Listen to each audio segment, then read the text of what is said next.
Muy buenos días, queridos estudiantes, profesionales aquí presentes. Un placer para mí personalmente vivir esta experiencia de reencuentro con mis amados estudiantes. Vuelva, profe. De verdad que cada uno de ustedes me renueva esperanza de que podemos tener futuro en este país, futuro de la minería sobre todo, ¿verdad?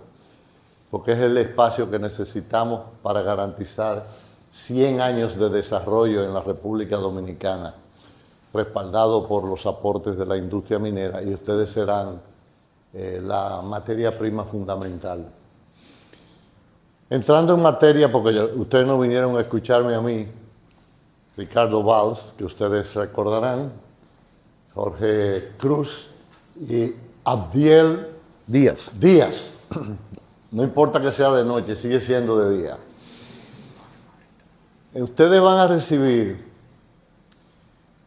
algo extraordinario en el día de hoy. Ustedes son privilegiados, yo también, porque lo que se va a presentar aquí no se ha presentado en ninguna universidad del mundo.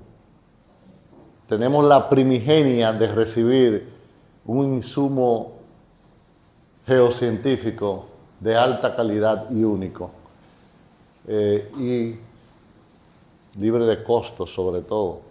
Bueno, la cosita esa es para el certificado. Miren, yo recibí una llamada telefónica de mi hermano Ricardo Valls.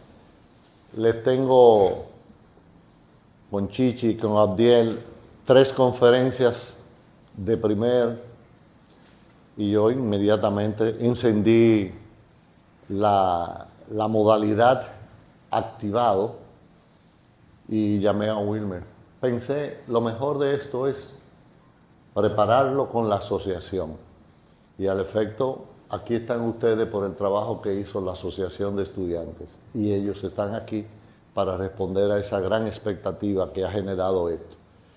En términos personales, yo también voy a aprender mucho, porque ustedes saben que no hay espacio limitado para el aprendizaje, y de 3 profesionales así, el que no aprende es porque ya está sellado y lleno.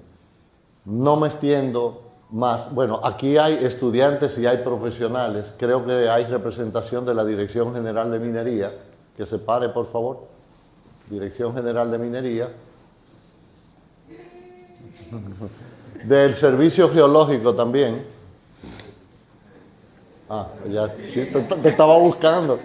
Y los que creo que hay profesionales, y el resto son estudiantes.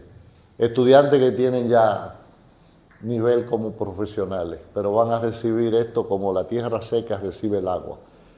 Aprovechen y los dejo inmediatamente con Jorge. Vayan, que esta es la mejor. No se vayan, que esta es la mejor. Eso va a ser bastante difícil, ¿no?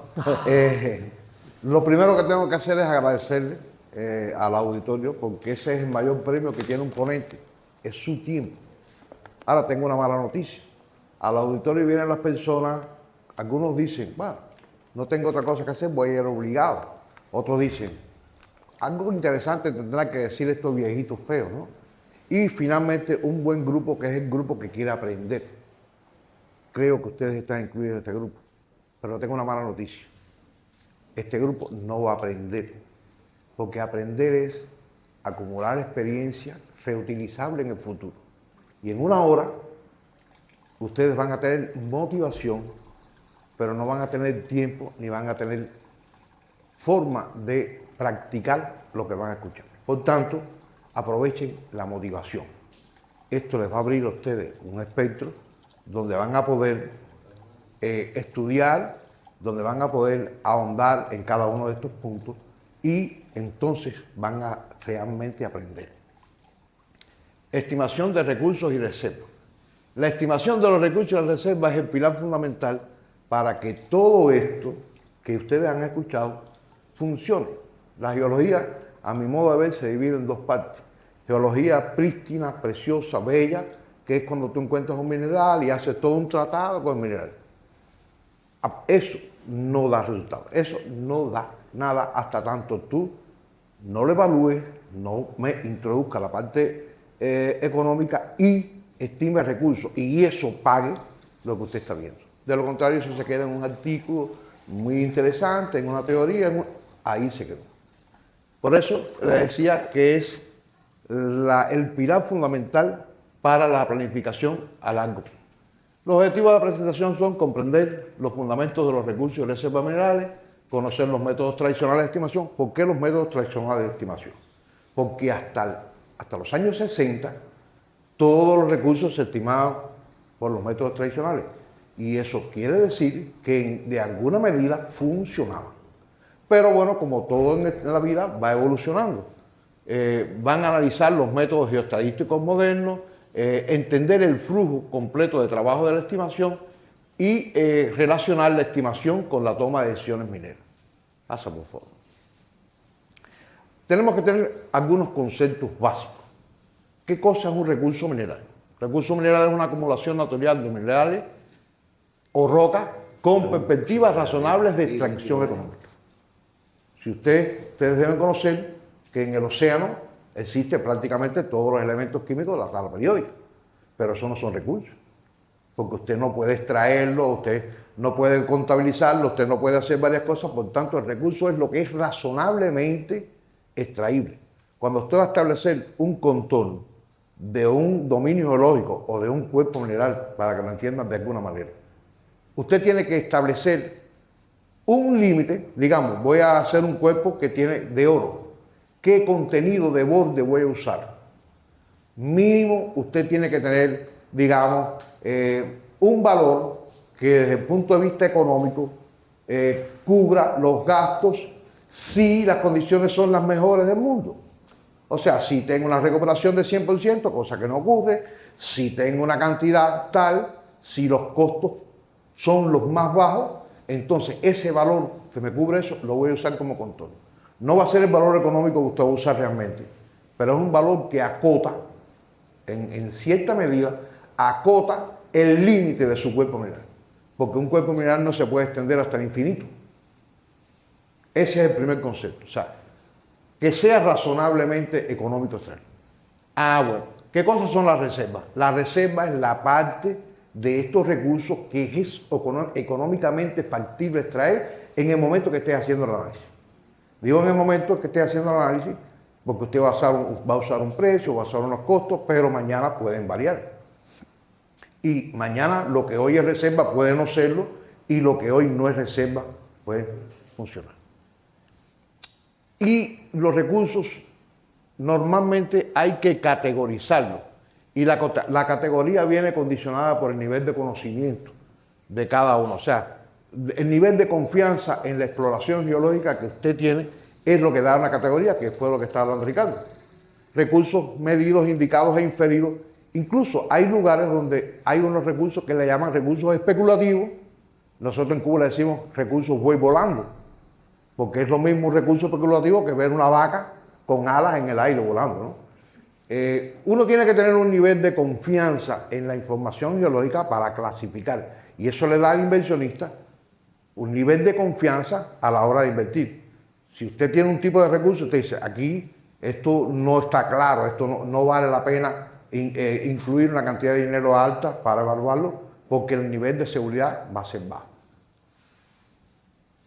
Y las reservas, como bien dijo Ricardo, requieren elementos modificadores, que son elementos técnicos mineros, que son elementos metalúrgicos, que son elementos económicos, que son elementos sociales, que hacen que un recurso forme parte de reserva o no. Eso lo vamos a ver más adelante, aunque mi hermano Chichi al principio describió que íbamos a ir de lo sublime a lo ridículo y a mí me tocó la parte ridícula. Yo no sé, no tengo otra cosa que hacer. Va bien, va bien.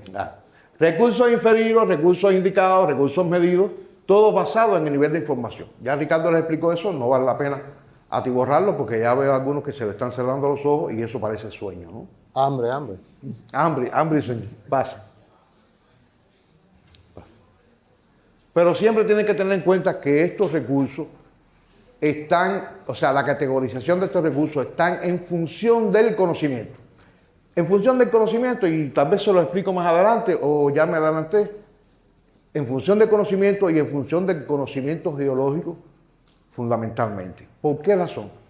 Porque usted puede tener una red de perforación para un yacimiento de tipo SEDEX, salativo sedimentario, para un yacimiento de tipo tabular o un yacimiento de cobre porfírico. Usted dice, tengo pozos cada 100 metros, una red de 100 metros y sencillamente eso me da un nivel de confianza elevado.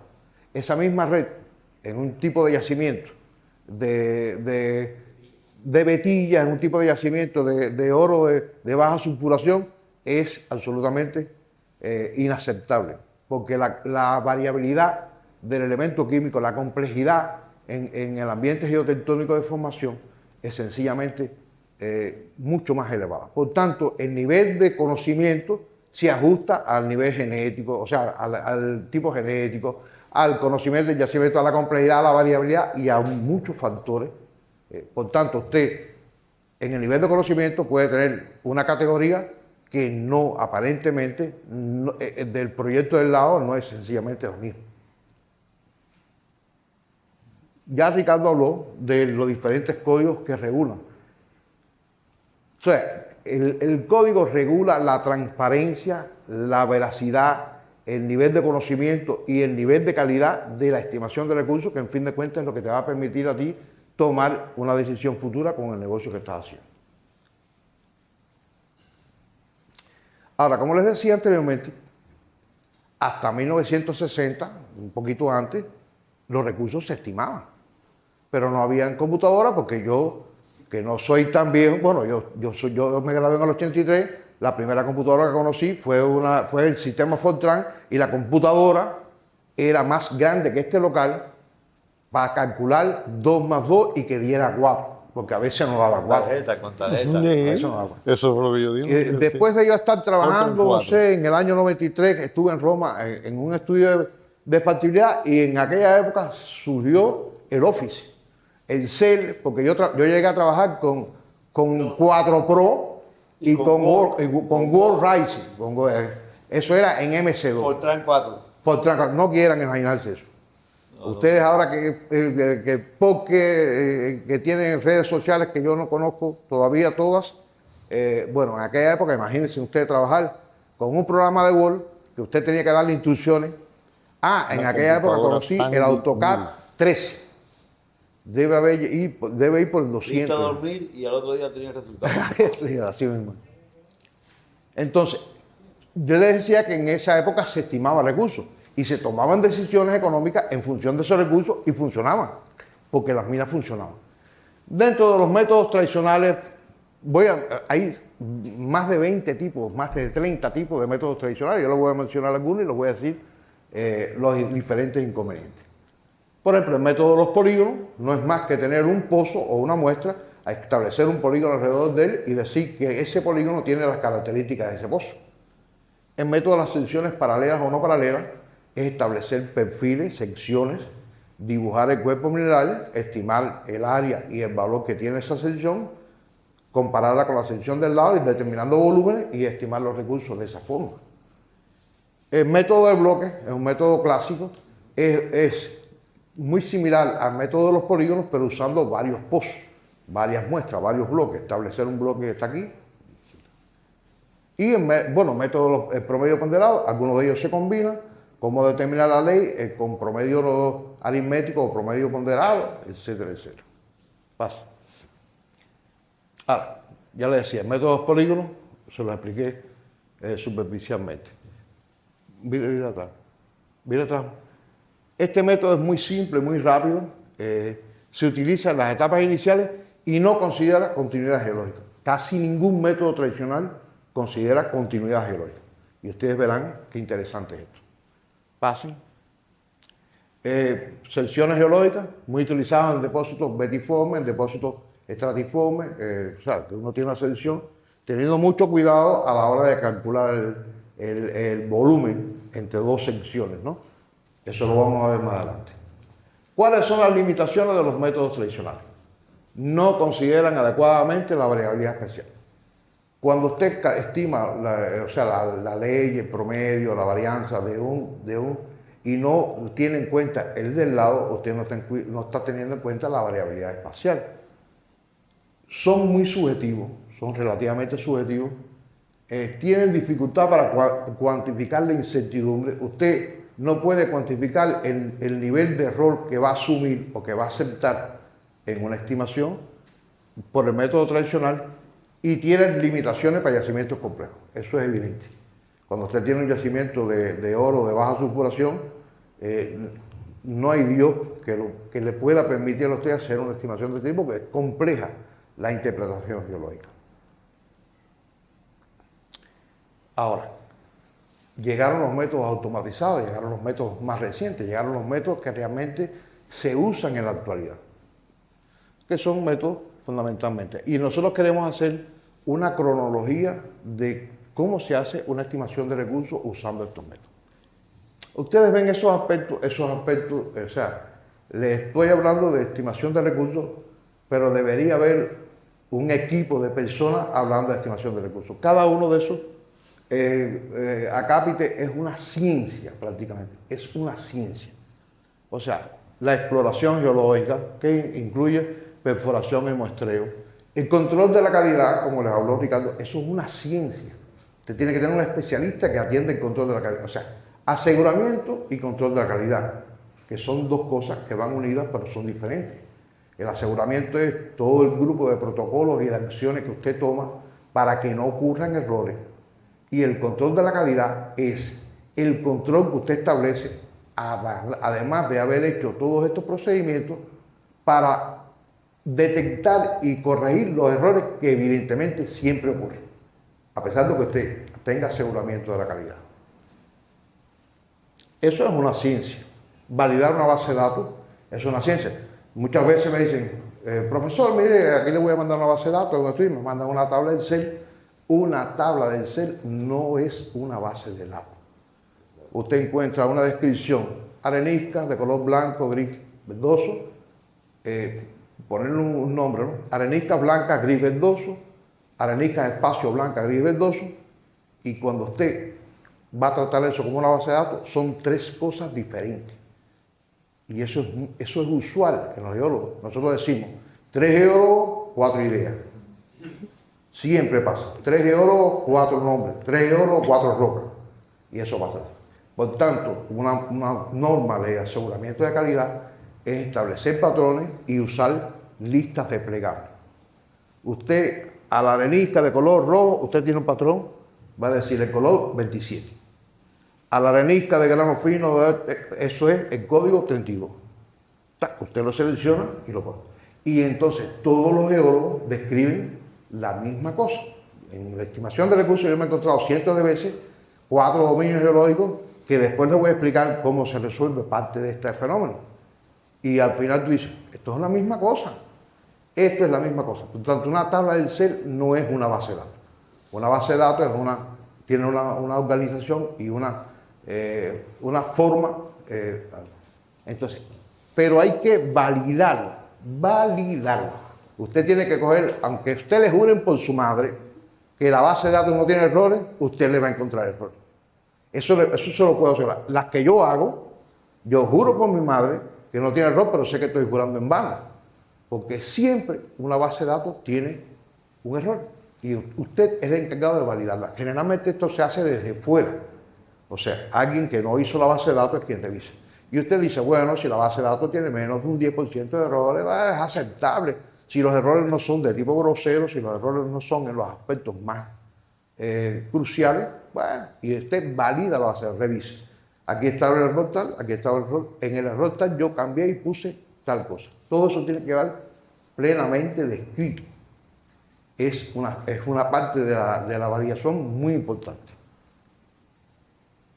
Viene el modelamiento geológico. Es una ciencia. O sea, usted tiene que conocer de tipo genético de yacimiento, usted tiene que conocer de geología estructural, usted tiene que conocer para modelar un yacimiento en 3D. Y les hago 2 flechitas rojas, porque viene la composición del análisis estadístico. O sea, hacer el análisis estadístico de lo que usted está modelando. Pero eso es un trabajo interactivo. Cuando el geólogo solo hace el modelaje y el estadístico lo coge, no funciona bien. Eso es interactivo. Y después le voy a poner ejemplos prácticos de por qué es interactivo. La estimación de leyes, hombre, estimar la ley por un método geoestadístico, eso es toda una especialidad. Es una ciencia, la geoestadística es una ciencia. Y todo forma parte del flujo general de la estimación. Estamos hablando de estimación de recursos. Miren cuántas ciencias hay incluido. Validación de la estimación de leyes. Usted estimó las leyes por el modelo de bloque, pero usted tiene que validar que eso funciona, que eso es verdad. Estimación de recursos es contabilizarlo, la validación de la estimación de los recursos, clasificación de los recursos y convención a reserva. Este es, así, en sentido general, el flujo que lleva una estimación de recursos. El primer punto, importancia de muestreo. La estimación depende de la calidad de los datos, que sea un muestreo representativo y sin sesgo, la densidad de la perforación adecuada, control de la recuperación del testigo y la cadena de custodia. Eso entre otros, ¿no? De esto le hemos ido hablando, pero lo voy a tratar. Una estimación de recursos depende de la calidad. Es como una máquina de moler. Si la máquina de moler usted le echa carne, sale picadillo. Si le echa pan, sale harina. Si le echa otra cosa, sale otra cosa. Por tanto, es el punto que te permite a ti hacer un trabajo de calidad en la estimación de recursos. Usted puede equivocarse en el método utilizado para estimar las leyes, en todo, si los datos son buenos, siempre puede regresar atrás y rehacer el trabajo.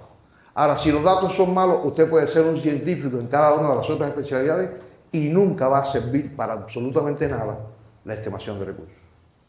Ojo, los datos, la calidad de la data es el factor que determina que la estimación de recursos tenga éxito o no. Por ejemplo, un muestreo representativo y sin sesgo, lo que acaba de decir Ricardo. Ustedes tal vez no tengan la experiencia todavía, pero van a bregar, como dicen ustedes, con testigos de operación. Yo he visto, Ricardo ha visto y los demás han visto un testigo de operación que tiene la mitad del testigo con pirita, calcopirita para este lado y la otra mitad con absolutamente nada. Si usted fatalmente corta el testigo y manda la mitad rica, va a tener un yacimiento súper grande. Si manda la otra mitad, no va a tener absolutamente nada. Por eso, el muestreo tiene que ser representativo, tiene que tener las mismas probabilidades de un lado y del otro, de la muestra que se queda y de la muestra que va al laboratorio. El método que dice Ricardo, que es el método de testigo completo, es esencial, porque tú te quitas la primera fuente de error, que es la variabilidad a la hora de tomar el muestreo. Esa es grande, el error permitido ahí es grande, es de 30%, incluye la variabilidad de muestreo y la variabilidad propia de la materia prima que esté evaluando. La densidad de perforación, hombre, esto se desprende. Si usted tiene un pozo aquí y otro pozo en Remanga la Tuerta, sencillamente esa densidad de perforación no le va a dar a usted oportunidad de hacer una interpretación correcta a la hora de hacer la estimación. Control de la recuperación del testigo. Usted dice, oh, tengo muchísimos pozos. ¡Oh, qué buena, qué gran información! Y los testigos tienen 30% de recuperación, 40% de recuperación. ¿Qué usted tiene? Usted no tiene absolutamente nada. Porque en un testigo de 1 metro que usted prende el 30%, usted tiene un pedacito así de testigo y se le perdió el 70% de lo que había. Y esos casos son muy frecuentes. Deme la recuperación de los pozos. No, ¿pero para qué? Deme la recuperación de los pozos, si no la información no sirve. Porque yo no sé si ese testigo tiene 100% de recuperación, 99 o 95, que es aceptable, o tiene 72, 50. Pero además después vamos a ver un aspecto muy importante que es el soporte para la estimación. El soporte tiene mucho peso, porque el soporte, o sea, el peso de la muestra, una muestra de surco es mucho más pesada, tiene un soporte mucho más grande que una muestra de testigo. Y cuando usted une eso del mismo material, genera una variabilidad ficticia que afecta la interpretación estadística. Por tanto, más adelante vamos a ver que nosotros tenemos que compositar, que llevar todo a un mismo soporte. En el caso, y ese caso se me da muchísimas veces, que usted tiene, la gente dice, tengo un volumen de muestreo enorme, tengo muestreo de pozo me garantiza la profundidad del yacimiento. Tengo muestreos de surco, me garantiza la parte superficial. Tengo muestreos de pozos de mina, me garantizan intermedios. Y yo le digo, usted tiene un arroz con pollo. Si usted mezcla muestras de diferentes soportes, va a tener una variabilidad adicional y un error adicional. Por tanto, lo mejor es, en este caso, ese dominio geológico, que puede ser el mismo, subdividirlo por tipo de muestreo. Es lo que usualmente debe hacer, porque no debe mezclar resultados de muestras de pozos de perforación, de testigos de perforación, con muestras de surcos, con muestras de canales, con muestras de otro tipo. No debe mezclar porque son soportes diferentes. Y la cadena de custodio. Cadena de custodio es que la muestra que usted tome esté sencillamente a la vista de alguien, bajo el control de alguien, durante todo el proceso. Desde que tú tomas la muestra, la guardas en la casa de muestra, el encargado de llevarla al laboratorio y en el laboratorio. O sea, esa muestra tiene que estar bajo la supervisión de alguien de manera continua. No puede ser que la muestra aparezca del cielo, caiga de otro lugar, usted no sepa de dónde vino, ni quién la tenía, ni quién la tomó, ni quién la cuidó. Eso es inaceptable. Esa muestra no sirve, no existe normal. Control de calidad. Control de calidad, ojo, esto es una ciencia, Ricardo habló de él, pero yo quisiera abordar un poquito más.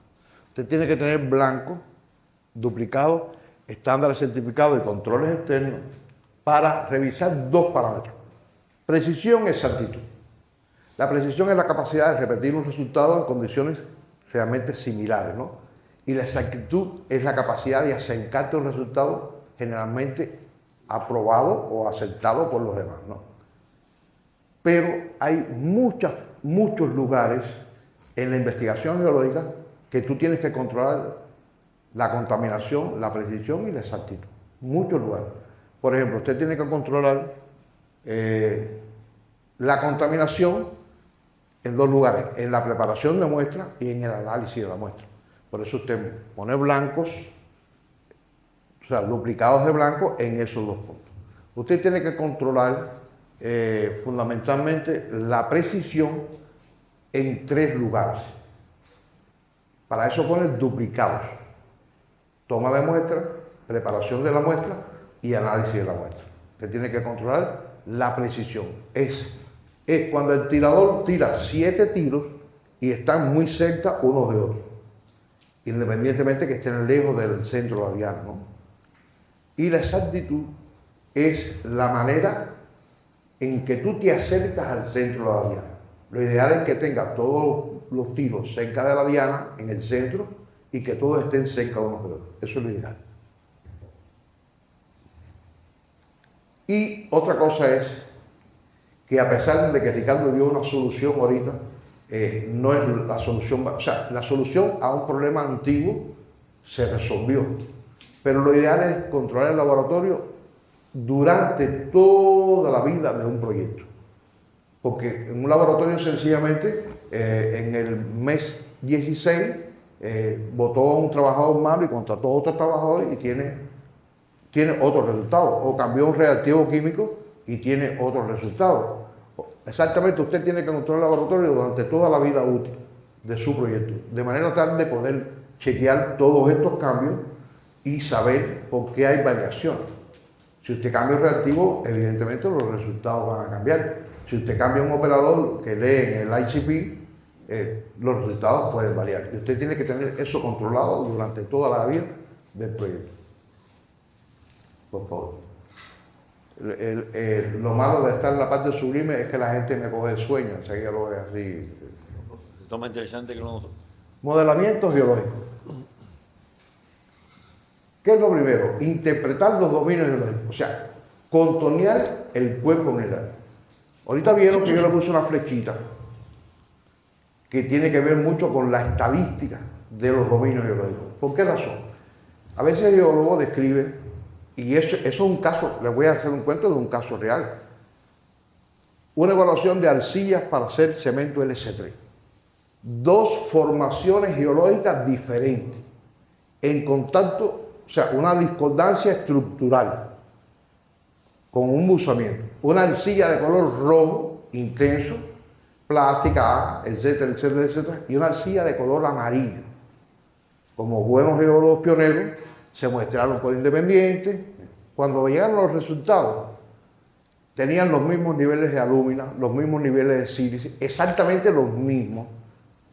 Tenían la misma respuesta a la reactividad, o sea, cuando usted los calcinaba,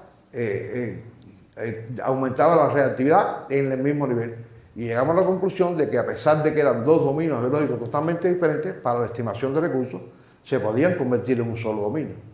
En ese caso, la estadística nos ayudó a nosotros al contorno. Otros muchos casos se me han dado en que usted va y dibuja un cuerpo mineral y cuando hace la estadística, los resultados son totalmente diferentes. Usted dice, aquí tiene que haber dos dominios mezclados, porque no puede ser que haya una diferencia entre un pozo y el otro no sé, de 100% la media, de que la varianza sea diferente. No. Entonces, en ese caso, usted, desde el punto de vista estadístico, determina la parte de modelamiento. Por eso les decía que es un trabajo interactivo. Control estructural y litológico, muy importante. Cientos de veces en una estimación de recursos me encontraba que un pozo corta 3 cuerpos minerales. Y dice, ojo, 3 cuerpos minerales. Pero cuando tú vas a hacer la interpretación en 3 dimensiones y determinas la parte estructural, es que hay 3 zonas de falla y te están cortando, te están dividiendo el cuerpo en 3 y por casualidad tú lo cortaste con un mismo pozo. Y al lado dice, bueno, yo corté una sola intervención. Es que es un solo cuerpo mineral. Lo que es un pozo, usted cortó el pozo y no tuvo en cuenta la parte estructural y sencillamente la estructura, o sea, la falla se lo convirtió en tres partes. Pero es el mismo cuerpo. En la estimación de recursos moderna no existe, no vale que usted haga una interpretación plana del cuerpo mineral. Es una interpretación tridimensional. El cuerpo tiene que tener rumbo, buzamiento y espesor. Y eso usted tiene que dibujarlo en el software que usted quiera, pero tiene que ser así. Y esto nos va a ayudar con la continuidad geológica. No es lo mismo una sección paralela, una del lado a la otra, a un cuerpo tridimensional que usted dice, el cuerpo se mueve en esta dirección, tiene esta forma, tiene este abulcimiento, tiene un hundimiento, y eso es importante. Análisis estadístico. La estadística fundamentalmente es ver las características fundamentales a partir de un histograma, un coeficiente de variación, la media, la desviación estándar. Eso es un elemental, porque eso te va a garantizar a ti describir un dominio geológico y saber que es exactamente el correcto. Generalmente lo que viene después, que es el clean, generalmente todas las interpretaciones geoestadísticas trabajan con una distribución normal, pero desgraciadamente casi nunca la naturaleza te da distribución normal. Siempre distribución normal, etcétera, etcétera, etcétera. Por tanto, es muy recomendable, la mayoría de las veces, utilizar transformación. El problema de las transformaciones es bien complejo, porque transformar, o sea, decir que una distribución normal, aplicar el logaritmo a una distribución y convertirla de aquí para allá es muy sencillo. Lo difícil es virar atrás esa transformación hasta el estado natural de la huella. Eso es bastante complejo.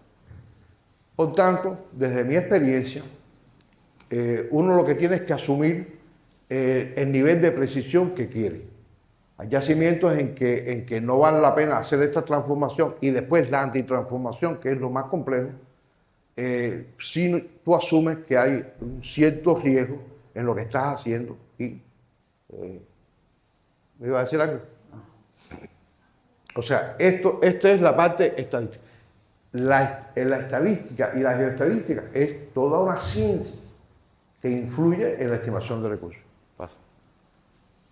Ahora, ¿cómo surge la geoestadística? Esta historia deben saberla. En los años 1960, un doctor, Krieg, sudafricano, estableció que había continuidad en la estimación de recursos y reservas de oro en Sudáfrica, estableció que había cierta relación de continuidad en el espacio. Por los años 60, un matemático francés formalizó estas ideas, acuñó el término de geoestadística y le dio una base matemática rigurosa mediante la teoría de las variantes regionalizadas, el variograma y el Kriging. Él fue tan honesto que le puso al método el nombre de geólogo que lo había usado por primera vez. ¿Qué cosas son variables regionalizadas? En un grupo de datos, usted tiene que seleccionar una porción de los datos y tiene que tener el mismo comportamiento que el grupo general y que del que está al lado, y así sucesivamente. O sea, tiene que tener la misma media, la misma desviación estándar, la misma mediana, el mismo coeficiente de variación. Tiene que tener, cuando digo el mismo, digo muy similar. Porque si usted tiene un comportamiento estadístico en este lugar y otro en este lugar, esa variable no es una variable regionalizada.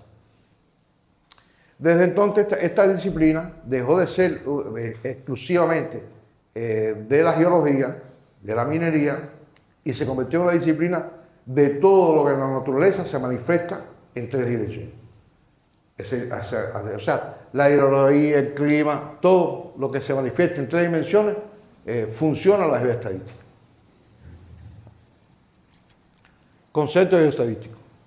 Continuidad espacial, variograma, que es la herramienta que nos ayuda a estudiar la continuidad espacial, anisotropía, estacionalidad, Kriging.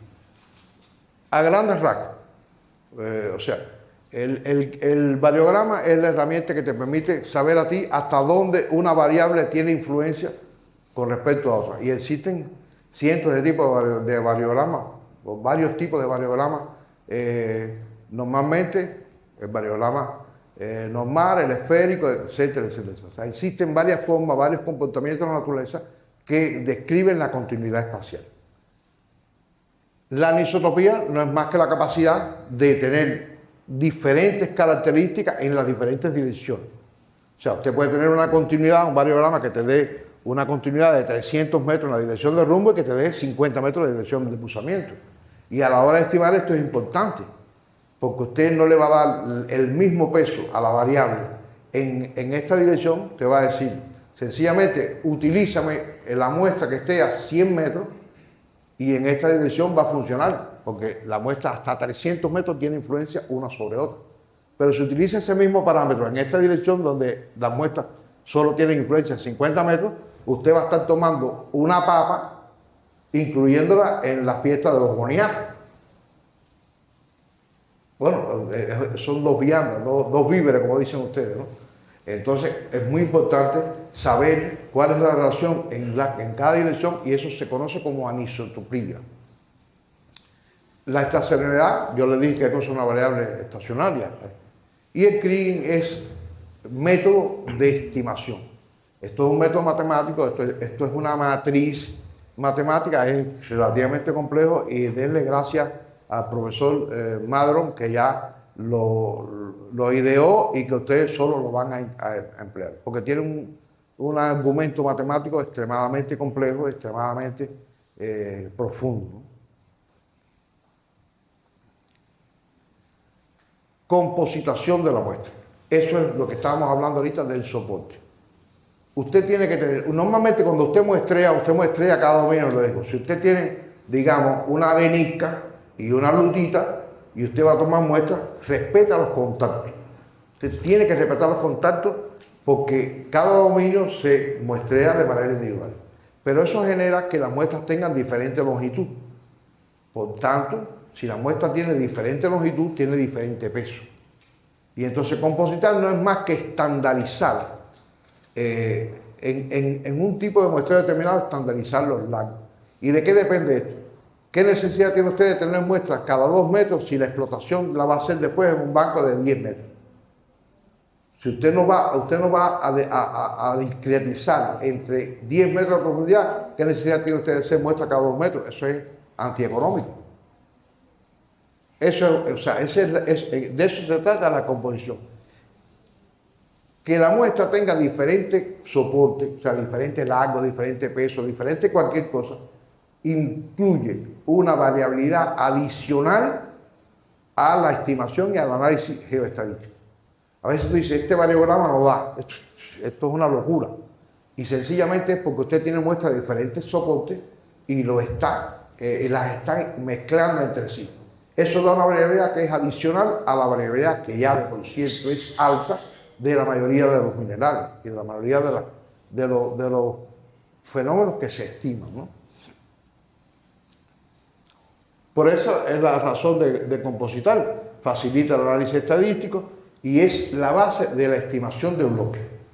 O sea, cuando usted va a estimar, ya por los métodos tradicionales, usted no estima como antes. Bueno, me alegro que se haya acabado porque ya yo no... Dale, sí. No se fue. No, cambia de ¿Seguimos? micrófono. Ya se me pasó a mí 2 veces. Cambiamos de bateo. O sea, eso es como la carrera de atletismo. Cambiamos el batón. ¿Por dónde iba? Pues ya me había perdido. El batón se me cayó y se me perdió. En los bloques. El modelo de bloque. O sea, ya uno, a pesar de que hace un modelaje de un cuerpo, cuando uno se va acercando a la estimación de recursos, uno tiene que ir de la geología esa prístina, como yo les dije, tiene que ir poniendo los pies en la tierra. Cuando usted va a explotar un yacimiento, usted no puede seguir nítidamente un contorno. No. Usted tiene que establecer una cosa que se llama unidad mínima de selectividad minera, que es discretizar el yacimiento en bloques que dependen de qué? Dependen de la variabilidad de su yacimiento, de la complejidad de su yacimiento y del equipamiento minero futuro que va a usar. Usted tiene que decir, esta es la unidad mínima que yo voy a extraer. Yo no puedo detallar más de aquí porque no lo voy a poder sacar, porque la variabilidad del yacimiento no me lo permite. O sea, es tanto como en la estimación de recursos, muchos estimadores dicen, tengo 2.722.4 carretillas. Señores, la estimación de recursos es una estimación, no es un cálculo. Hasta ahora, más llamadamente muchas personas dicen cálculo, no, es una estimación. Usted tiene 2,2 millones, porque el resto es una carretilla. Y si usted asume que usted va a tener un error permisible en el análisis, en el muestreo, en la estimación de los volúmenes, en todos esos lugares, ¿qué hace usted diciendo? Que va a tener 7 toneladas con 4 libras. No, señor. No, señor. La estimación de recursos es una estimación. Usted lleva hasta 7,2 toneladas, 7,5 millones de toneladas, pero ese nivel de acercamiento es ridículo. Si usted tiene un montón de errores permisibles y que inevitablemente ocurren en la naturaleza y ocurren en el fenómeno de estimación, o sea, llegar a ese nivel de detalle es casi invisible. Variograma. Variograma es lo que le decía, es sencillamente la herramienta fundamental de análisis geoestadístico. Mide la continuidad especial. O sea, usted tiene un variograma de tipo esférico, por ejemplo, es una curva que sale de cero o de un valor muy cercano a cero, siempre y cuando no esté trabajando con oro, porque también hay un efecto pepita en el oro. El efecto de que hay un granito de oro aquí y al lado no lo hay, y esa variación tiene que ser asimilable. El variograma le dice a usted hasta cuándo una muestra va teniendo influencia en la muestra que usted está analizando. Cuando deja de tener influencia, eso se llama rango. Hasta dónde es la variabilidad, eso se llama meseta. Y esas son las herramientas que utiliza el Kriging después para su trabajo. Usted dice, además, esto lo tiene que hacer en todas las dimensiones. ¿Por qué razón? Porque usted, cuando está atravesando la potencia de un cuerpo mineral, tiene muestras que son de 1,5 metros. ¿Sí o no? Ahora, cuando usted está viendo el cuerpo en profundidad, usted tiene pozos cada 50 metros. Y cuando usted tiene entre pozos, entre perfiles, usted tiene pozos probablemente cada 100 metros. Por tanto, esto hace que usted pueda estudiar el variograma desde su origen. Desde su origen el variograma está dado por las muestras que están unas al lado de otras. En la dirección de buzamiento por los pozos que están separados a 50 metros, por ponerle un ejemplo. Y en la dirección del rumbo en los pozos que están separados a 100 metros. Por tanto, el variograma se hace en todas las direcciones, se determina el alcance la meseta y el efecto pepita de cada uno de los variables. Y esto es lo que se emplea después en el Kriging a la hora de estimar. ¿Cuántos tipos de Kriging existen? Existen muchos tipos de Kriging. Kriging ordinario, Kriging simple, Kriging de indicadores, Kriging de bloques, Kriging con kriguiaje, etcétera, etcétera. Existen más, ¿no? Pero el más utilizado, el más utilizado es el Kriging ordinario. Es el método más utilizado, es el estimador lineal insesgado, minimiza la varianza de estimación y usa pesos basados en la continuidad, en la distancia. ¿Qué pasa? Usted cuando va a estimar, usted dice, yo voy a estimar recursos, pero el valor que voy a estimar en este lugar va a depender de las muestras que lo rodeen. Pero yo tengo que estar claro, con el análisis previo, que las muestras que están más cerca tienen mayor influencia que las muestras que están más lejos. Y usted tiene que decir, bueno, yo quiero una estimación por optante, divide el espacio en 8 partes, y dice que tenga mínimo 2 muestras por optante, máximo 16 muestras por optante. Pero si usted hace esto así fríamente, ¿por dónde es por donde más muestra va a tener siempre? Es en un mismo pozo. Un mismo pozo es lo que más muestra va a tener. Por tanto, si usted le dice, yo quiero 16 muestras y no le especifica que no sean del mismo pozo, sencillamente va a coger todas las del pozo más cercano. Y eso es un sesgo inaceptable. Usted tiene que restringir, decir, quiero 2 muestras por pozo, mínimo 2 muestras por optante, máximo 16 muestras por optante, y quiero una subdivisión de ese bloque que yo dije que era la unidad mínima de selectividad minera, una subdivisión de 3 por 3 por 3. O sea, a partir de ese bloque en 3, estimar la ley en todos esos céntricos y en promedio es lo que me voy a dar en el bloque. Ojo, es bastante. O sea, está bien, sí. Discretización del yacimiento. Eso es lo que le había explicado ahorita. Usted no va a explicar, usted no va a estimar todo un cuerpo tabular o un cuerpo betiforme. No, usted va a discretizar, va a separar en bloquecitos y va a estimar qué es lo que hay dentro de cada uno de esos bloques que van a caracterizar ese cuerpo mineral. Se hace por varios métodos. Se hace por bloques y subbloques. Cuando usted está acercándose al contacto, no es lo mismo tener un bloque de 10 por 10 cuando usted está en el medio de un cuerpo mineral que cuando está en un extremo, ¿no? Pero el método lo que más me gusta a mí, el método que más se usa, es el método de los %. Es decir, este bloque tiene un 25% de mineral, el resto no es de mineral. Y después esto voy a explicar algo en la conversión de minas que Ricardo mencionó ahorita.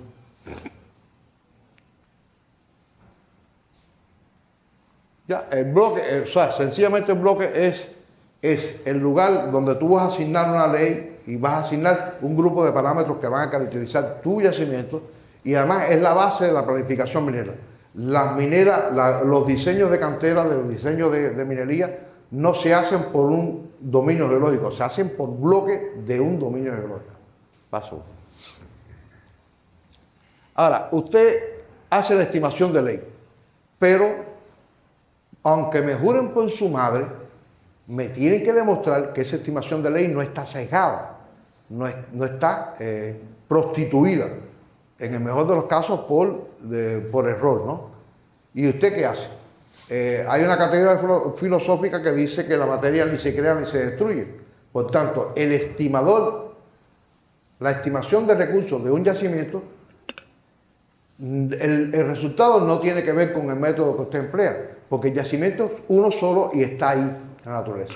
Y por cualquier método que usted estime los recursos, tiene que darle algo parecido, porque usted por el método no echa más mineral ni bota más mineral. Por tanto, es importante que cuando usted va a hacer una comparación, cuando usted tiene 5.000 muestras y tiene 20.000 bloques estimados, ¿no? Pero cuando usted determine la media, la mediana, la desviación estándar, el coeficiente, de sus 5.000 muestras y de los 20.000 bloques, tiene que dar valores realmente similares. Porque usted estimó esos 20.000 bloques a partir de las 5.000 muestras, no le puede dar un contenido diferente. Esto se hace muy sencillo. Usted en una sección pone la traza del pozo con las leyes y pone los bloques que lo rodean. Y si usted tiene leyes de 1%, no puede tener bloques de 25, ni bloques de 0.2. Tiene que tener bloques que estén en ese entorno, teniendo en cuenta de que la muestra es un valor puntual y de que el bloque es el resultado de la influencia de las muestras que están alrededor de ellos. Pero la diferencia no puede ser extremadamente grande. Si usted tiene bloques de 1 gramo en las muestras, usted tiene que tener bloques de alrededor de 1 gramo en los alrededores de ese pozo. La reconciliación, producción modelo, o sea que eso se llama así mismo reconciliación, es una vez que usted extraiga y que usted sepa en la realidad qué fue lo que extrajo, lo compara con lo que usted estimó y va ajustando la estimación. Ese es un método de demostrar que la estimación que usted hizo está bastante cercana a la realidad y no hay un sesgo evidente. Análisis de la deriva es cuando usted termina una estimación, usted analiza en las 3 direcciones, o sea, rumbo, buzamiento y potencia, cuál es el comportamiento de los pozos. Usted dice, bueno, la media es de 5, la media es de 3, la media es de 5, la media es de 4, la media es de 25, usted dice, ojo, hay una cucaracha en la gaveta. ¿Conocen la teoría de la cucaracha en la gaveta? Si usted abre una gaveta y hay una cucaracha, todo el mundo dice, el gavetero está lleno de cucarachas. Si usted ve un salto brusco en una dirección, usted dice, aquí hay un sesgo, aquí pasó algo. El estimador no me tuvo en cuenta que yo le dije que había un rango, una meseta y un efecto de vida. El estimador se volvió. Antes tenía que haberle dicho algo, y es que en el análisis estadístico tiene que surgir un análisis de los valores outliers, de las muestras huracanadas. Yo he tenido muchos casos en que un 2% de las muestras son las responsables de un 70% del contenido. Y la gente dice, ¿pero cómo así? No, en la naturaleza existe bonanza, existen zonas de bonanza, pero las zonas de bonanza no es la media del yacimiento, son zonas restringidas. Y eso durante el análisis estadístico uno tiene que tenerlo muy, pero muy en cuenta. Porque sencillamente un 2% de las muestras puede generar alrededor de un 70% de diferencia, y eso es bastante notable. Paso, por favor. Principales riesgos y errores. O sea, un muestreo deficiente, como ya les dije, a partir de un muestreo deficiente nunca va a haber una estimación de recursos correcta. Nunca. O sea, una interpretación de dominio geológico incorrecta. Digamos, usted dice, estoy en presencia de un cobre porfirio. Es supuestamente uno de los yacimientos más grandes, más estables, de menor variabilidad que existe. Pero, si usted tiene un cobre porfirio que tiene una zona de oxidación en la superficie, una zona de enriquecimiento secundario en el medio y una zona de minerales frescos, usted tiene 3 dominios geológicos diferentes en un mismo tipo de yacimiento. Eso es importantísimo, porque entre otras cosas las leyes van a ser muy diferentes. En un cobre porfírico, la pirita, la calcopirita, lo que te da es un entorno de 0.5, 7, 0.7, pero en una zona de enriquecimiento secundario donde hay cubanita, bornita, calcosina, los valores de cobre son de 20%, de 15%, o sea, son diferencias. En una zona de oxidación, exactamente, el oro se lixivió, los minerales se lixiviaron, los sulfuros se convirtieron en óxidos de hierro, se liberó, y entonces tú dices, bueno, tengo valores altos de cobre, porque digamos la calcopirita se destruyó, se convirtió en óxido de hierro y dejó, pero, ¿por qué son tan altos los valores si normalmente la fuente era de 0.5% de cobre? ¿Por qué es tan alto? Porque tú no sabes el volumen de pirita o de calcopirita que se destruyó y se convirtió en limonita. Sin embargo, si tú tenías un gran volumen, la cantidad de cobre que concentraste fue grande. Y así sucesivamente. O sea que es muy importante establecer correctamente el dominio geológico. Incluso en yacimientos de tipos genéticos iguales. En un yacimiento de cobre porfírico que aflora la superficie tiene unos dominios geológicos que no son remotamente iguales a un cobre porfírico que esté en profundidad. O no es lo mismo los dominios que tiene un yacimiento de cobre porfírico en el trópico que los que están en una zona templada. No es igual, porque el nivel de oxidación no es el mismo, los procesos supergénicos no son similares. Otro, por ejemplo, o sea, mala interpretación estadística, variogramas inadecuados. Yo he visto muchos especialistas en estimación de recursos que el variograma hace 3 rayas, una así, una así, una así, y él te dice, el modelo teórico es un variograma esférico. Y tú dices, bueno, ¿y de dónde viene el variograma esférico? Si yo lo que veo es una cerca de alambre púa para ganado, ¿dónde viene, no? Por tanto, esas son las fuentes de los riesgos de errores principales. Sobreestimación de la continuidad. Te dice, bueno, en un yacimiento de tipo SEDEX, exhaustivo sedimentario, bueno, puede ser que tenga continuidad de 60, 100 metros. Pero en un yacimiento de oro es muy difícil que haya esa continuidad. Salvo que sea un caso como el de Chichi de Ricardo, que es un paleoplacer marino, y ahí lo que hubo fue sencillamente un batido. Fue una batidora que empezó a mover y empezó a homogeneizar y se estuvo todo el tiempo moviendo, mezclando, ligando. No es lo mismo que usted le eche azúcar al café y se lo tome, se va a tomar el café amargo, a que usted le eche azúcar y empiece, entonces se le va a tomar el café dulce. Buena analogía. Eso es No, tipo el nivel de homogenización que tuvo.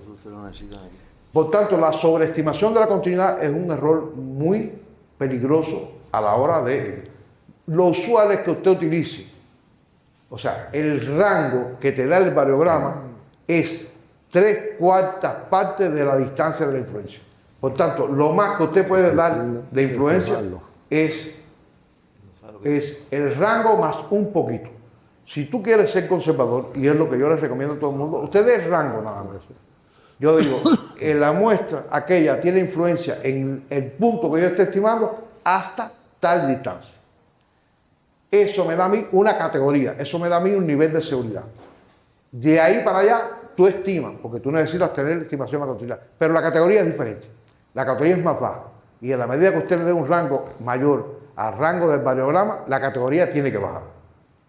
Usualmente yo digo, bueno, hasta el rango de influencia, mi categoría puede ser la más alta, aunque hay otros parámetros que influyen en la categorización. El doble de esa distancia es otra categoría. Y un poco más del doble, voy volando. Es categoría voy volando. Cayó en la clasificación de voy volando. Pasa. Principales riesgos. Bueno, eso lo había comentado. Espaciamiento insuficiente entre las perforaciones. La gente dice, bueno, yo evalúame esta área, Chichi, Ricardo, dame un NI de esta área. Y tiene un pozo aquí y otro pozo en Remanga la Tuerca. ¿Qué continuidad? Es posible que tú estés aquí muestreando un yacimiento de cobre porfírico y allá uno de escar, porque tiene tanta distancia que desde el punto de vista genético son dos cosas diferentes. Un muestreo insuficiente del testigo de perforación. O sea, usted llega al testigo de perforación y usted tiene que muestrear el testigo completo. Sus ojos no son un límite. Por ejemplo, yo he estado en yacimientos de plomo y zinc y tú ves el contacto y tú dices, bueno, hasta aquí, de aquí para allá no. Siempre hay alguna influencia porque a pesar de que desde el punto de vista genético no estén en contacto dos superficies en un momento determinado, el hecho de estar 100 millones de años después juntos, en algo migraron los elementos, ¿no? Así de sencillo. Usted lo ve, pero la mayoría de la geología no se ve. Por tanto, usted toma una muestra desde la boca del pozo, si tiene diferentes dominios, respete los dominios, pero muéstrelo todo. El laboratorio es quien sabe lo que usted tiene. Errores de datos de mala calidad en la base de datos, lo que les decía ahorita. Una tabla de Excel no es una base de datos. La calidad de los datos es esencial. Eso es lo que marca el límite entre lo que va a servir y lo que no va a servir. Métodos de ensayo inapropiados. Que usted esté empleando en el laboratorio un método de ensayo que no sea capaz de caracterizar la materia prima que esté buscando. Eso es muy común. Todo esto que le estoy diciendo dentro del gremio de estimadores de recursos, no piense que son cosas aisladas. Esto le ocurre a muchos estimadores de recursos que supuestamente tienen experiencia. Este tipo de errores, ver dos tipos de muestras mezcladas, ver que las muestras... Mira, voy a coger... Allá en Cuba hacían un análisis que era de espectrometría, que era por el patrón visible y otros análisis químicos, que usted mezcle dos tipos de análisis diferentes. Entonces son semiespectral, ¿no? Fíjate que sí, a mí gracias a Dios se me olvidó, porque aquello era un disparate tan grande que no valía la pena ni recordarlo. Entonces, que usted diga, bueno, mira,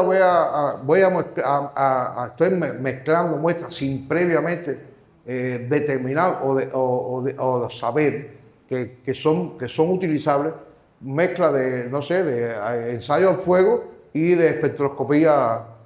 Señor, usted tiene que saber cuál es el método correcto para evaluar su materia prima, si son compatibles los métodos diferentes, demostrarlo. Exactamente, agua regia. Ojo, un aspecto interesantísimo. Pocas mediciones de densidad aparente. Eso me lo encuentro, yo debo haber hecho, no sé, Ricardo, tal vez 100 y algo estimaciones de recursos, no sé, porque perdí la cuenta hace mucho tiempo, ya dejé de contar. La fórmula de estimación es muy sencilla. Recurso es igual a volumen por densidad por contenido. Usted llega a cualquier proyecto de exploración y usted encuentra mínimo 5.000 muestras, 5.000, 10.000, 15.000 muestras. Y una densidad. Ya tiene un aspecto cubierto. El volumen, bueno, el volumen se determina por diferentes métodos, ya sea de los métodos tradicionales con los métodos estadísticos, y 1, 3, 5, ninguna medición de densidad. Señor, si la fórmula es volumen por densidad por ley, ¿qué usted hace investigando uno de los parámetros con 15.000 muestras y el otro con 3 muestras? Así mismo. Eso es una locura. Usualmente, cuando las mineralizaciones no son muy complejas, yo lo que trato de hacer es lo siguiente. Yo trato de hacer por estequiometría, si tengo una buena descripción mineralógica, unos buenos análisis químicos, tomo muestras de peso por estequiometría, trato de determinar la densidad en función de la cantidad de minerales y del peso, de la gravedad específica de cada mineral, ¿no? Eso garantiza, siempre y cuando tenga un coeficiente de correlación extremadamente alto, eso garantiza, a partir del análisis químico, inferir la densidad específica. Pero señores, si usted toma 5.000 muestras para análisis químico, tome 3.000 muestras para peso numérico, o por lo menos caracterice de manera convincente cada uno de los dominios geológicos que va a emplear, porque tienen el mismo peso en la ecuación de estimación de recursos, tienen exactamente el mismo peso. Sí. Una cosita interesante, la densidad es peso de volumen. Dame algo. Le voy a decir Eso. para qué sirve la geometría. Le puede determinar la densidad. Y por ese cuadrado por la distancia, se usó por un cuadrado positivo. Y eso dice el área, pero le llamo y tiene una densidad. Nosotros inclusive usamos métodos de meterla en agua y todo. Y ahí Sí. hay, muestra por muestra. Exactamente. Determinar la densidad no es difícil. Es un poco demorado y un poco... Pero si usted tiene una balanza, un cubo de agua y un hueco en una mesa, de una usted determina. Ah, ¿qué hace? Hay métodos o sea, mediciones de densidades que son mucho más precisas que otras. Usted haga eso usualmente y cada cierto tiempo en un dominio geológico haga una muestra de peso volumétrico in situ. Eso es lo más sencillo del mundo. Eso es llegar, abrir un hueco, medir las dimensiones del hueco, calcular todo lo que, o sea, pesar todo lo que usted saca y ya usted tiene el peso, o sea, el peso volumétrico de ese lugar. Si adicionalmente tiene una caja con un volumen conocido, determina también el coeficiente de esponjamiento y el peso esponjado. Aspectos muy importantes a la hora de la explotación del mineral. Pero, señores, no tome nunca 5.000 muestras para análisis químico y 2 muestras de peso volumétrico, porque no vaya a usted yo, porque le voy a decir que usted es poco serio y que lo que va a hacer no funciona. Pocas mediciones. No respetar los contactos litológicos. Eso es lo primero que tiene que hacer un geólogo durante la exploración. Respetar los contactos geológicos. Si usted viene muestreando, sale de la boca del pozo muestreando a 1 metro y se encontró un contacto, termine la muestra ahí y comience de ahí de nuevo muestreando. Para no incluir una variabilidad adicional. No mezcle los intervalos. Mala inclinometría de los pozos. Ojo, ojo, Dios te ampare. Eso es, o sea, la inclinometría de los pozos, la posición del pozo, te va a decir a ti exactamente en el espacio dónde vas a tener las cosas. Es tan sencillo porque además una desviación de 1 grado en la boca de un pozo, que es prácticamente imperceptible, significa 20 metros en la profundidad.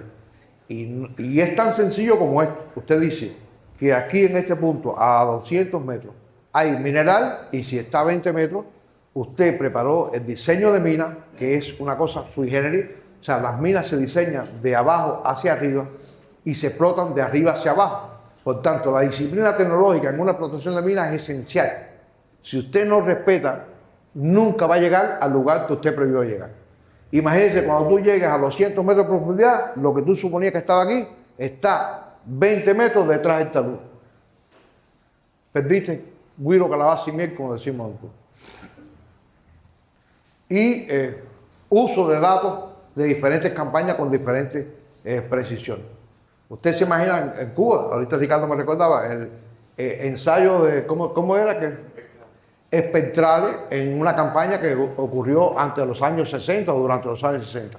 Después análisis químico, después ensayo de fuego, después espectrometría, y entonces al final coger todos esos datos y mezclarlos como si fuera una batidora es un error fatal en la estimación de recursos. ¿Pasa? Riesgo a la hora de modelar, o sea, dominios geológicos inexactos, dominios geológicos con características estadísticas diferentes que evidentemente demuestran que son dos cosas diferentes, uso incorrecto de la interpolación. Por ejemplo, los cuerpos minerales no son eternos. Si usted no le pone un límite al interpolador, Kriging, que es algo matemático, va calculando y va diciendo sí, mira, sí, y llega al final del globo terráqueo calculado este recurso. Pues tiene que limitar qué cosa lo que quiere estimar, dónde está y hasta dónde llega. Bueno, todos estos son, ustedes van a tener las conferencias, todos estos son errores que yo no se los estoy poniendo porque posiblemente, se los estoy poniendo porque suceden todos los días en una estimación de recursos. Todos los días, incluso por especialistas que supuestamente son conocedores del tema, por especialistas que han hecho 20 trabajos, y cuando tú encuentras un error de esto, de un especialista de 20 trabajos, tú dices, pobre usuario de esos 20 trabajos que llegaron al final. Pasa. Reserva. Desgraciadamente, a mí me tocó la parte sublime de este evento, que fue la que me dejaron. Reserva es otro capítulo diferente. O sea, ¿qué pasa? ¿Cómo usted convierte recursos en reserva? Existen unos cuantos factores. Primero, factores de diseño. ¿Cuáles son las estabilidades de los ángulos? ¿Qué ángulos va a determinar? ¿Qué tipo de equipamiento para determinar las bermas de transporte?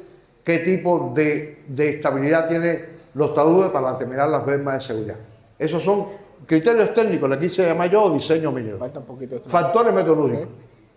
En una clasificación de recursos, como bien dijo Ricardo, ningún recurso puede tener la máxima categoría si no tiene una metodológica desarrollada, por lo menos a nivel de escala laboratorio o de escala semi-industrial. Porque usted no hace nada con saber qué cantidad de oro tiene en un lugar determinado, que puede ser muchísimo, pero si no sabe cómo sacarlo, usted no tiene nada. Esos no son recursos. Bueno, durante la conversión a reserva, usted tiene que tener bien conocida la recuperación, los insumos que va a usar, el costo metalúrgico que va a tener. Y dilución y recuperación. Ahorita Ricardo me decía, yo no sé para qué convierten en reserva, y el problema es que las reservas son otra cosa. Nadie puede extraer un cuerpo mineral tal y como está en la naturaleza. Uno extrae una unidad mínima de selectividad mineral. Esa unidad mínima de selectividad mineral evidentemente puede tener estéril. Y entonces no es la ley que tenía el cuerpo. La ley de la reserva es una ley que tiene una dilución y una pérdida incluida. O sea, en esencia, muy sencillo. Usted llega a un bloque de 10 por 10 metros La mitad es mineral, la mitad es estéril. Si usted va a extraer, tiene que extraer los 10 metros. Usted no va a extraer 5 metros, no, usted tiene que extraer los 10 metros. Por tanto, usted extrae los 10 metros, si la mitad de mineral, cuando usted la diluya con cero o con lo que tenga el resto, todavía es económicamente factible extraer. De lo contrario, eso es estéril. Y si es estéril, usted pierde el 50% del mineral que había en ese bloque. O sea, eso es pérdida o dilución. Eso es pérdida o dilución interna cuando usted lo hace en la estimación de recursos y reservas. Pero también hay una pérdida y una dilución técnica y práctica que es la que viene después. Es lo que se pierde en el momento de extraer, lo que se cae del camión, es lo que es el que estaba, el chofer que estaba bobeando y mandó un camión de estéril a la planta o mandó un camión de mineral al estéril. Esa es la dilución y la recuperación. O sea, ¿qué recuperación tiene el mineral? ¿Qué dilución? Cuando usted tiene un resultado metalúrgico de un mineral, usted está teniendo en cuenta de que el 100% de lo que mandó fue mineral. Pero, ¿qué tal si usted monta una planta preparada para eso y después manda 20% de dilución, 20% de roca estéril que no ensayó, 20% digamos de roca que es arcillosa, que influye en el proceso de beneficio? ¿Qué le va a pasar a la recuperación de su yacimiento? Va a caer, evidentemente. ¿Qué le va a pasar al consumo? Imagínese usted que usted esté analizando oro en la zona de oxidación, en un sistema heat leaching, por ejemplo, y que de buenas a primeras aparezcan valores de cobre inusualmente altos con respecto al oro. Eso es un inhibidor del cianuro. El cobre se lleva todo el cianuro. Y usted dice, bueno, no estoy sacando oro. ¿Qué pasó? No está sacando oro porque hay alguien que se está comiendo el cianuro que debió haber removilizado el oro. Así que, ojo con este aspecto. ¿Cuáles son los costos operativos? ¿Cuáles son los precios del metal? Todo eso influye a la hora de convertir un recurso en reserva. Usted puede tener, yo le digo a los estudiantes, usted puede tener un bloque de oro macizo, que si cuando usted analice los costos son más que los beneficios que va a obtener cuando lo venda, usted con los ojos cerrados lo puede botar. Usted puede tener, respetando la analogía, un moñingo de caballo, que si cuando usted diga, me costó 5 pesos y lo voy a vender en 10, usted tiene... Es increíble. El concepto de geólogo va cambiando y se va subordinando a la parte económica, a la parte de lo sublime. Es lo sublime lo que estaba arriba. Claro, el billete. Factores medioambientales. La gente dice, bueno, ¿qué tiene que ver con factores medioambientales? Les voy a hacer una anécdota muy graciosa. Yo pensé, a esta altura de la vida, estar forrado en dinero, haberme retirado, porque hace como 20 y tantos años yo tuve un contrato de trabajo casi efectivo en una mina que se iba a llamar Tía María en Perú. Tía María es un yacimiento fantástico, etc. Bueno, Tía María lleva 25 años sin darle trabajo a nadie porque los indios, los pobladores, no dejan que funcione. Por tanto, a la hora de usted considerar reserva, tiene que considerar los factores ambientales y los factores legales. Si tienen unos ambientes terroristas, como dice Kichi, muy reacios, usted tiene que aplicarle un factor. Esto es difícil que se convierta en reserva porque sencillamente esta gente no me van a dejar explotar. Eso hay que tenerlo muy en cuenta. Si tienen factores legales, si tienen unas leyes que son inapropiadas, si tienen un riesgo país muy elevado, entonces convertir recursos en reserva tiene otra implicación. Por tanto, todos estos factores son los condicionadores a que usted pueda pasar recursos a reserva en un momento determinado. Bueno, estas son clasificaciones. Estas clasificaciones se las pongo porque son las más usadas, pero no son las que más me gustan. Porque cuando usted establece una clasificación, digamos, puramente desde el punto de vista geoestadístico, y usted ve que un método difiere del otro método del 50%, eso, la clasificación de reserva y de recursos y reserva es una cosa mucho más compleja y mucho más integral. Tiene que tener en cuenta muchos fenómenos para poder clasificar correctamente los recursos. Paso por favor. Factores modificadores. Bueno, esos son los factores que modifican, que pueden modificar Ya esto lo mencionó Chichi. Usted puede encontrar un yacimiento el más grande del mundo en el pico de una sierra si usted no tiene corriente, si usted no tiene agua, si no puede hacer una carretera para que llegue, realmente eso no se convierte en recurso, se convierte en una acumulación mineral natural. Pasa. Ojo, esto es muy interesante. Yo le puse indicadores generales de una operación minera. En una operación minera, usted tiene esas tres cosas que están en una burbuja cerrada. Eso están dentro de un preservativo amarrado por la boca. Si usted aumenta la productividad, tiene que disminuir la selectividad o disminuir el aprovechamiento. Si usted aumenta la selectividad, tiene que bajar la productividad. Eso quiere decir, si usted quiere sacar hasta el último granito de oro, usted no puede planificarse grandes volúmenes de producción, porque usted va a perder mucho tiempo con eso. Por tanto, eso es como tres líquidos o tres cosas diferentes en un preservativo amarrado por la parte de arriba. Si usted aprieta uno, el otro se ensancha. Si usted ensancha uno, el otro se estrecha. Eso no cabe posibilidad de hacerlo de otra manera. Por eso, usted tiene que establecer un equilibrio parecido a ese que está ahí, donde todo tenga un peso similar. O establecer el equilibrio que a usted le dé la gana, pero que le interese y que sea más económico para usted. Estos son los diferentes software que se emplean para la estimación de recursos de usted. Yo solo tengo que decirle una cosa. El software es como la caja de herramientas del mecánico. Usted tiene un auto roto, una caja de herramientas valiosa y un mecánico que no sabe nada y las herramientas van a estar limpias y el auto nunca va a funcionar.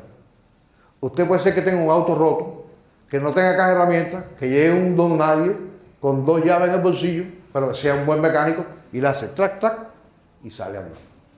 Por tanto, el software que usted emplee no tiene nada que ver en los resultados que usted va a tener.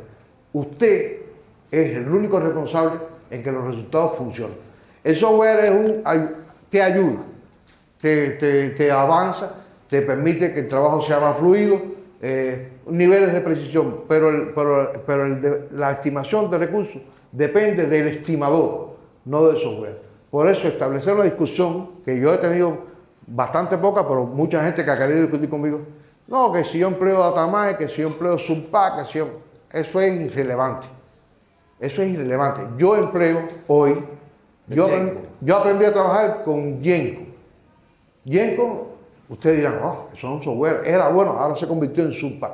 Yo nunca me he convertido, yo he tenido una sola religión que fue Yenko. Yenko, que empezó sobre MC2. Yo no sé, porque ya a nivel de ustedes probablemente no recuerden esos términos de computación. No. Ustedes nacieron mucho después. Sobre MC2. Y yo cogí la primera variante que se convirtió en Windows. Nunca me he cambiado de ahí. Porque yo le he dicho a la gente. La gente me dice, pero oye, tú no te actualizas, tú estás viejo. Es verdad que estoy viejo. Ya yo no sé si soy un geólogo viejo o un viejo geólogo, ¿no? Es verdad. Yo no me actualizo. Pero yo le digo a la gente, vamos a hacer una evaluación. En cuanto a velocidad, ¿cuánto me demoro más que tú? ¿Un mes? No, un mes no.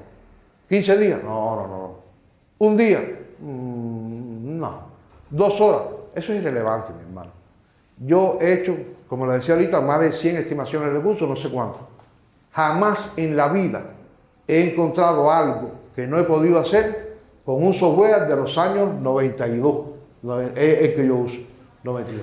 Por tanto, yo todavía no he sentido la necesidad de cambiarme de lo que pongo.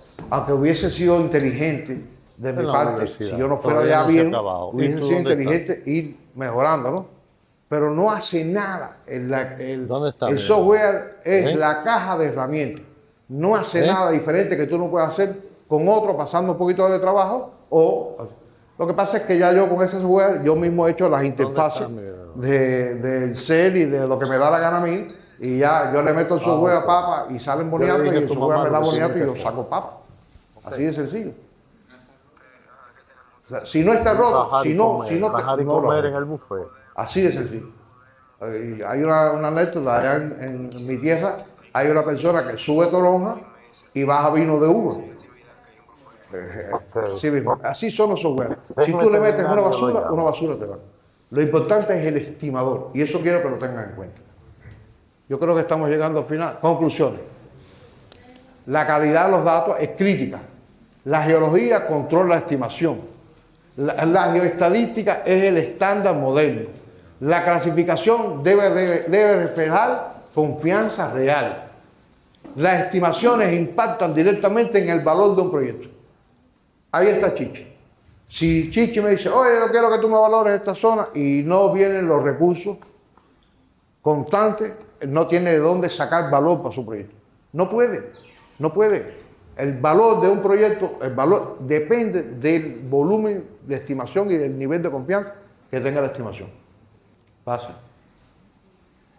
Menos mal que los ridículos llegó al final.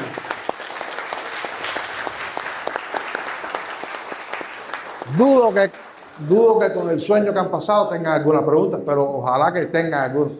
Venga.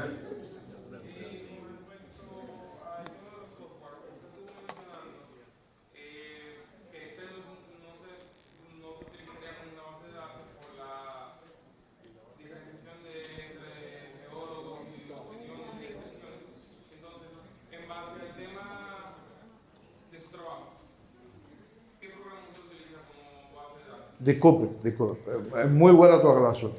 Yo dije que una tabla de Excel no es una base de datos, pero yo no sé trabajar con otra cosa que no sea Excel. Por tanto, el software no es importante, sino es la forma. O sea, la base de datos tú la puedes crear en Excel, en Word o en lo que te dé la gana. Lo que te escribí. Pero tiene que tener una estructura determinada para que sea base de datos. Una tablita de Excel, que nada más que te enseña algo, no es una base de datos. Pero yo nada más que sé trabajar con Excel. Yo empecé trabajando con 4Pro en el año 86 y me cambié para Excel, que cuando nació en el año 93, y de ahí para acá no he utilizado otra cosa. Porque también conozco Access. Access es un gestor de base de datos mucho más potente que Excel. Pero, Access. Pero, si con Excel se puede hacer todo lo que se hace con Access, lo que pasa es que tú no puedes diversificarte tanto en el nivel de conocimiento. Tú tienes que especializarte en algo. Yo me especialicé en Excel y casi el Excel habla conmigo, Dios mediante, ¿no? El Access lo conozco y reconozco que es mejor gestor de base de datos, pero con Excel yo resuelvo mis problemas. Me pasa medio parecido con el Jenkins de palo, como dicen los colegas. Que no es de palo. Que no es de palo. En ciento y tantas oportunidades yo no he encontrado algo que no pueda resolver con él. Por tanto, si está bueno, no lo arreglo. Pues.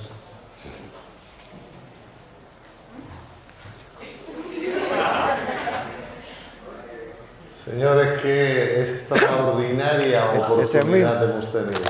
Este mío. 3 especialistas que compiten en ser el mejor y los 3 suman Este es el mío. una gran fuente de enseñanza. Dicho de esa manera, gracias por hacer caso a esta convocatoria.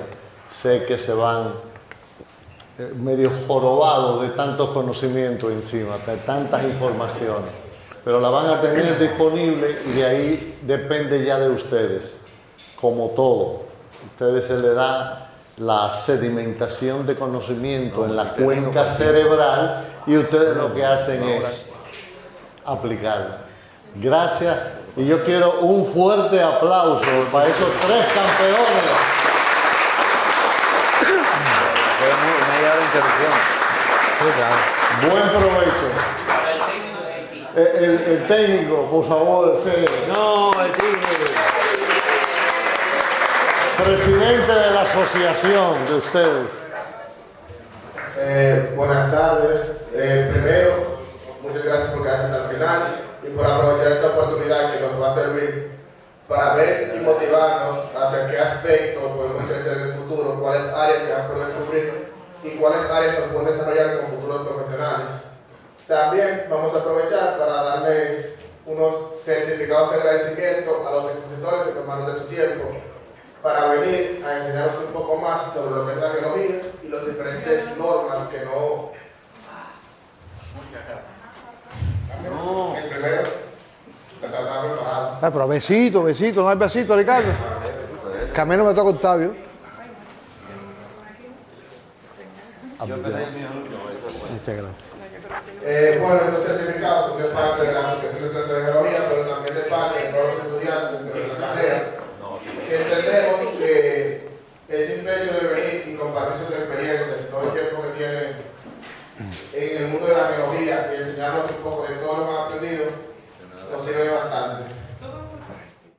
Bienvenido a nuestro canal GeoVoices, donde encontrarás muchos videos sobre geología, geoquímica, análisis estructural y la aplicación de la inteligencia artificial a las ciencias de la Tierra.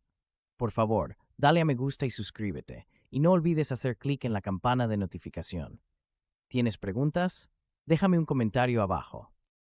Yo pienso que estos vídeos son geniales y espero que les gusten también. Suscríbanse y hagan clic en el botón de like.